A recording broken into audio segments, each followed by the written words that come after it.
In Dungeons & Dragons 5th edition, the Scarecrow is described as a killer construct animated by the violent death of slain evil or tormented creatures. The Scarecrows themselves typically look like a normal scarecrow with straw filling, cloth clothes, and nothing else sinister. However, when tied to the spirit of an evil being, they animate, growing clawed hands and feet capable of violent action. When created on purpose by evil spellcasters, the Scarecrow construct would become insanely loyal to their new master, even going as far as seeking revenge for their death, or protecting their holdings long after they've gone away. The Scarecrow has an AC of 11 and 36 HP with a speed of 30. They have pretty lackluster stats, and due to being made of straw and cloth, are vulnerable to fire damage, which is one of the most common forms of damage. They are, however, resistant to the next most common, non-magical weapon attacks. They're immune to poison as well as the charmed, exhausted, frightened, paralyzed, poisoned, and unconscious conditions. They have the trait False Appearance, in which when they remain motionless, they are completely indistinguishable from a normal Scarecrow. In combat, they attack twice with their claws or use their terrifying glare. The claws deal 3 to 9 damage each for a total of 6 to 18, and they cause a DC 11 wisdom save that, if failed, causes the target to become frightened. Their terrifying glare action allows them to target one creature within 30 feet to make the exact same saving throw. If they fail, they are magically frightened and, more importantly, paralyzed. As a DM, I would use the Scarecrows as a low-level encounter meant to put players on edge. I would have them in a field or a small town where they would lay in wait for victims. I would then have the Scarecrow or Scarecrows use their first turn to surprise players, as their False Appearance trait should make them able to hide from everyone. In the first round, where all of the players will likely be surprised, I would have them each target a player with Terrifying Glare. On their next turns, I would have them do 2 claw attacks, prioritizing players who are paralyzed due to the glare. This will cause massive damage to the paralyzed foes, and possibly put your party on edge for the rest of their stay in the area. For an added challenge, you could add more Scarecrows, and designate some of them as Terrifying Glare Scarecrows, and the others as attackers, using the former to paralyze the party, and the latter to deal massive damage. The Scarecrow comes to us both from history and mythology. Almost all human civilizations that achieve agriculture also eventually invented scarecrows. The Egyptians, however, are credited with the first scarecrows, wooden frames covered in nets that farmers would hold while hiding in their fields. When pigeons and other birds would appear, they would spring forth and capture those birds, simultaneously saving their crops and catching themselves some protein. Greeks and Romans are the first on record to make humanoid effigies meant to frighten away birds, but they were also known for sometimes sending children and workers into the fields to yell and scare away the birds themselves. And as the Romans spread across the world, they took this tradition with them. Meanwhile, ancient Japanese farmers made kakashi, their own variant to protect their rice fields. These were typically humanoids with large hats and were styled after the Shinto god Kuibiko, who could not walk but knew all things about the world, and was the patron of agriculture. During medieval times, people in the Western world would use inanimate scarecrows mixed with child labor, sending children out to scream at the birds while hiding behind the scarecrow. Over time, the imagery of scarecrows became associated with screams and fear, and Germanic traditions involving wicker effigies of witches used to scare away birds were mixed in as well. As fear of the occult and witchcraft grew in the Christian world, the Scarecrow would sometimes feature as a minion of darkness or conjurer of fear, often possessed or controlled by a witch or the devil himself. This imagery, along with the late harvest season and fall leading into the dead of winter, stuck,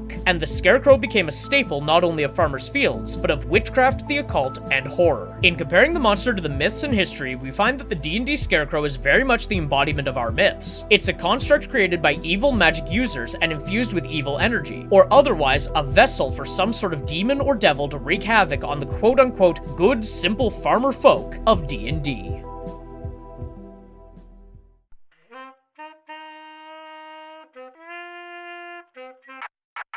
If you enjoyed that video, please leave a like and comment below, and consider subscribing to the channel. You can also join the Patreon for $1 a month to access videos days before they're posted here, as well as other exclusive stuff like short stories, videos, and more.